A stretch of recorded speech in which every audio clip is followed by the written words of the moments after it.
नमस्कार दोस्तों। इस अध्याय में अपन उन्हीं तथ्यों को पढ़ेंगे जो परीक्षा की दृष्टि से अति महत्वपूर्ण हैं। तो चलिए शुरू करते हैं अपने वीडियो को। हमारे मौलिक अधिकार एवं कर्तव्य। ठीक है। अधिकार संविधान के अंतर्गत नागरिकों को प्रदान होने वाली वे अनुकूल परिस्थितियां और अवसर हैं जिनसे वे अपना सर्वांगीण विकास कर सके। अधिकार इस बात का प्रमाण भी है कि राज्य में व्यक्ति के महत्व और उसकी गरिमा को स्वीकार किया जाता है। हमारे संविधान में नागरिकों को 6 मौलिक अधिकार प्रदान किए हैं जिनकी सुरक्षा के लिए न्यायालय की शरण ली जा सकती है। हमारे मौलिक अधिकार, ये मौलिक अधिकार है भाई साहब। संवैधानिक उपचारों का अधिकार, समानता का अधिकार, एक से चलते हैं ना। समानता का अधिकार, दूसरा है स्वतंत्रता का अधिकार, समानता स्वतंत्रता ताता है, और थर्ड है शोषण के विरुद्ध अधिकार, फिर चौथा है धार्मिक स्वतंत्रता का अधिकार, पांचवा है संस्कृति एवं शिक्षा संबंधी अधिकार, और संवैधानिक उपचारों का अधिकार। मौलिक अधिकार 6। ठीक है। हजारों ने अपने प्राणों की आहुति भी देनी पड़ी। सन 1929 में नेहरू रिपोर्ट में भी मौलिक अधिकारों का उल्लेख किया गया है। 1928 में नेहरू रिपोर्ट में मौलिक अधिकारों का उल्लेख किया गया है। 1928 में नेहरू रिपोर्ट में भी 1928 में नेहरू रिपोर्ट में भी किनका उल्लेख किया गया है? मौलिक अधिकारों का। सर्वप्रथम मौलिक अधिकारों का उल्लेख किसमें किया गया है? नेहरू रिपोर्ट। कब? 1928 में। हमारी संविधान सभा ने अपने उद्देश्य प्रस्ताव के अनुरूप ही संविधान के मौलिक अधिकारों का प्रावधान किया है। व्यक्ति का सर्वांगीण विकास एवं जीवन की सुरक्षा मौलिक अधिकारों पर निर्भर है।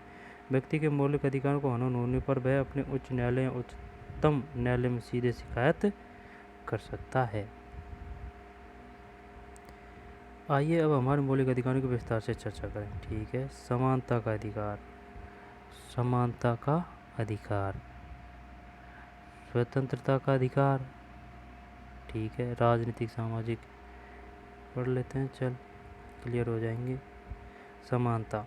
समानता लोकतंत्र का आधार है, अतः देश में प्रत्येक नागरिकों को संविधान में कानून के समक्ष समान माना गया है तथा सभी को कानून का समान संरक्षण मिलता है। संविधान के अनुसार राज्य अर्थात सरकार किसी भी व्यक्ति से धर्म, नस्ल, जाति, लिंग, जन्म स्थान का आधार पर भेदभाव नहीं करेगी।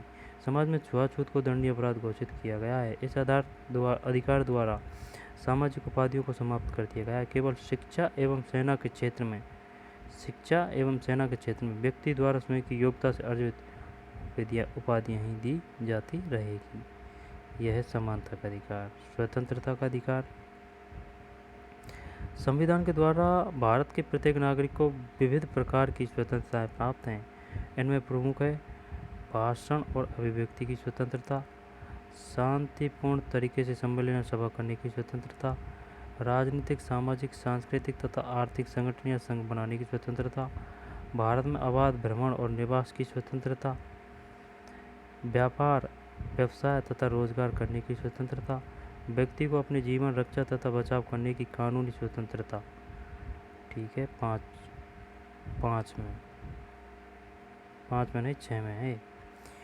और स्वतंत्रता, व्यक्ति अपने जीवन रक्षा तथा बचाव करने की कानूनी स्वतंत्रता। 86वें संविधान संशोधन, 86वां संवैधानिक संशोधन 2002 में 86वां संविधान संशोधन 2002 में। तो ऐसे करते हैं, इसको याद है ना। 86 में 8 में ये 0 दिख रही है लास्ट में, और 6 का भी ये 0 दिख रहा है, ये वाला हिस्सा, और 6 का ये वाला हिस्सा। तो 20 से 2002। ठीक है। 86वां संविधान संशोधन 2002 में शिक्षा को कानूनी का अधिकार घोषित करके 6 से 14 वर्ष तक के सभी बच्चों को निःशुल्क और अनिवार्य शिक्षा का अधिकार दिया गया। 86वां संवैधानिक संशोधन द्वारा 2002 में कौन सा संविधान संशोधन हुआ था? 86वां संविधान संशोधन कब हुआ था? 2002 में। शोषण के विरुद्ध अधिकार, हमारे संविधान में सामाजिक असमानता, दासता, बेरोजगारी से मुक्ति के लिए सभी नागरिकों को अधिकार दिया गया है। इसके अतिरिक्त मानव व्यापार यानी स्त्री पुरुषों का क्रय विक्रय, जबरदस्ती किसी से काम लेना या बेकार लेना एवं 14 वर्ष से कम आयु के बालकों को जोखिम भरे कार्यों में लगाना दंडनीय अपराध है। कितने से कम उम्र के बालकों को काम में लगाना गैर कानूनी है? 14 वर्ष से कम। 14 वर्ष से कम। धार्मिक स्वतंत्रता का अधिकार। हमारा देश, ठीक है ना, हमारा देश एक पंथ निरपेक्ष राज्य है। प्रत्येक नागरिक को अपनी इच्छा अनुसार किसी भी धर्म को मानने, उस पर आचरण करने और प्रचार करने का, इसमें से जो क्वेश्चन बनेंगे ना वो थोड़ी वाले बनेंगे, प्रचार करने का समान अधिकार है। सभी धर्म एवं संप्रदायों को अपनी संस्थाओं की स्थापना एवं उनका प्रबंधन करने की स्वतंत्रता है। किसी भी व्यक्ति को किसी विशिष्ट धर्म या संप्रदाय के विकास के लिए कर देने हेतु वैध नहीं किया जा सकता। राज्य के शिक्षण संस्थाओं में धार्मिक शिक्षा नहीं दी जा सकती। धार्मिक शिक्षा में उपस्थित होने के लिए किसी भी व्यक्ति को वैध नहीं किया जा सकता। राज्य का कोई अपना कोई धर्म या पंथ नहीं है, वह सभी धर्मों या पंथों को बराबर का सम्मान देता है। संस्कृति और शिक्षा संबंधी अधिकार। इस अधिकार में नागरिकों को अपनी विशिष्ट भाषा, ठीक है ना, विशिष्ट भाषा। क्वेश्चन कैसे बनेगा, जैसे कि इस प्रकार की थ्योरी दे देगा और पूछेगा बताइए कौन सा अधिकार है। इस अधिकार में नागरिकों को अपनी विशिष्ट भाषा, लिपि, संस्कृति बनाए रखने का अधिकार है। भाषाई एवं धार्मिक अल्पसंख्यकों को अपनी भाषा और संस्कृति को बनाए रखने के साथ साथ उनके संवर्धन के लिए शिक्षण संस्थाएं स्थापित करने एवं उनकी देखभाल करने का अधिकार दिया गया है। संस्कृति एवं शिक्षा संबंधी अधिकार। संस्कृति एवं शिक्षा संबंधी अधिकार। संवैधानिक उपचारों का अधिकार। भीमराव अंबेडकर ने संविधान की आत्मा और हृदय गया इस अधिकार को संवैधानिक उपचारों का अधिकार।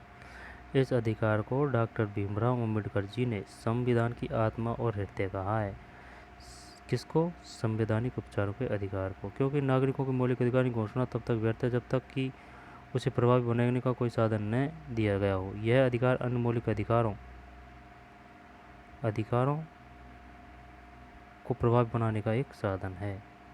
ठीक है, अब ऐसा कोई है नहीं है फैक्ट। हमारे मौलिक कर्तव्य,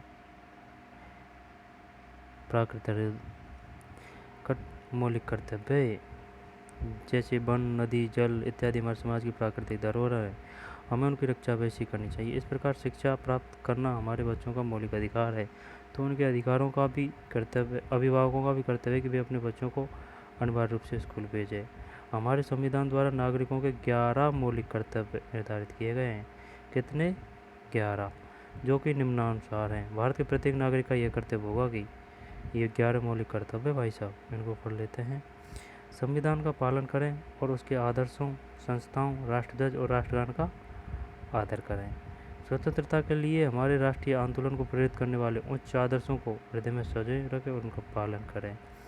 थर्ड है, भारत की संप्रभुता, एकता, अखंडता की रक्षा करें और उसे अक्षुण्ण बनाए रखें। देश की रक्षा करें और आह्वान किए जाने पर राष्ट्र की सेवा करें। भारत के सभी ये मौलिक कर्तव्य नीति निर्देशक तत्व अलग है। भारत के सभी लोगों में समरसता और समान भातृत्व की भावना का निर्माण करें, जो कि पंथ, भाषा और प्रदेश या वर्ग पर आधारित सभी भेदभावों से परे हो। ऐसी प्रथाओं का त्याग करें जो महिलाओं के सम्मान के विरुद्ध हो। हमारी सामाजिक संस्कृति गौरवशाली परंपरा का महत्व समझें और उसका परीक्षण करें। प्राकृतिक पर्यावरण जिसके अंतर वन, झील, नदी, वन जीव की रक्षा करें और उसका संवर्धन करें तथा प्राणी मात्र के प्रति दयाभाव रखें। वैज्ञानिक दृष्टिकोण, मानवता और ज्ञान अर्जन तथा सुधार की भावना का विकास करें। सार्वजनिक संपत्ति को सुरक्षित रखें और हिंसा से दूर रहें। व्यक्तित्व और सामूहिक गतिविधियों के सभी क्षेत्रों में उत्कर्ष की ओर बढ़ने का सतत प्रयास करें। 10वां, जिससे राष्ट्र निरंतर बढ़ते हुए प्रयत्न और उपलब्धि की ऊंचाई को छू सके। 11वां, 6 से 14 वर्ष तक के बच्चों को उनके अभिभावकों अथवा शिक्षक का प्रतिपालक जैसी भी स्थिति हो शिक्षा के अवसर प्रदान करें। इस प्रकार भारतीय संविधान नागरिकों को कुछ अधिकार देता है, उनसे कुछ कर्तव्यों का पालन करके एक जिम्मेदार नागरिक बनने की अपेक्षा भी करता है। विद्यालय में परिवार प्रति आपके कर्तव्यों की पहचान करें करके उनकी अलग अलग सूची बनाइए। शब्दावली। वे आवश्यकताएं जो व्यक्तित्व के विकास के लिए नैतिक एवं कानूनी रूप से आवश्यक हो। वे आवश्यकताएं जो व्यक्तित्व के विकास के लिए नैतिक एवं कानूनी रूप से आवश्यक हो। अधिकार है, सरकार द्वारा लिए जाने वाला अनिवार्य अंशदान। कर है, समानता, बराबरी। शोषण, खुद के लाभ के लिए दूसरे से जबरदस्ती करवाया गया काम। क्या है? शोषण। सही विकल्प को चुनें। मौलिक अधिकारों का उल्लंघन होने पर न्यायालय में शरण लेने का अधिकार है। संवैधानिक उपचारों का अधिकार। 14 वर्ष से कम आयु के बच्चों से खतरनाक कार्य नहीं कराया जा सकता, इसका संबंध है शोषण के विरुद्ध अधिकार से। निःशुल्क और अनिवार्य शिक्षा कौन से मौलिक अधिकार से संबंधित है? कौन से मौलिक अधिकार के अंतर्गत बाल श्रम और बेगारी पर रोक लगाई गई है? कौन से मौलिक अधिकार के अंतर्गत बाल श्रम और बेगारी पर रोक लगाई गई है? अधिकार और कर्तव्यों में क्या संबंध है? समानता का अधिकार का वर्णन कीजिए। संविधान में वर्णित किन्हीं 5 मौलिक कर्तव्यों को उल्लेख कीजिए। संवैधानिक उपचारों के अधिकार का वर्णन कीजिए। तो ठीक है दोस्तों, एक बार फिर से देख लेते हैं उनको। समानता का, स्वतंत्रता का, शोषण का, धार्मिक स्वतंत्रता का, संस्कृति, शिक्षा संबंधी, संवैधानिक उपचारों। ठीक। उद्देश्य प्रस्ताव 1928 में नेहरू पेट में मौलिक अधिकारों का उल्लेख किया गया है। फिर समानता का अधिकार, स्वतंत्रता का, 86वें संविधान संशोधन 2002 में शिक्षा को, शोषण के विरुद्ध अधिकार, धार्मिक स्वतंत्रता का अधिकार, संस्कृति शिक्षा संबंधी अधिकार, संवैधानिक उपचारों का अधिकार, सर्वोच्च न्यायालय, आपातकाल, हमारे मौलिक कर्तव्य। 11 मौलिक कर्तव्य ये हैं। ठीक है ना? अधिकार, कर, समानता, शोषण, संवैधानिक उपचार, शोषण के विरुद्ध अधिकार से है। तो ठीक है दोस्तों, आज के लिए इतना ही। मिलते हैं नए वीडियो में। धन्यवाद।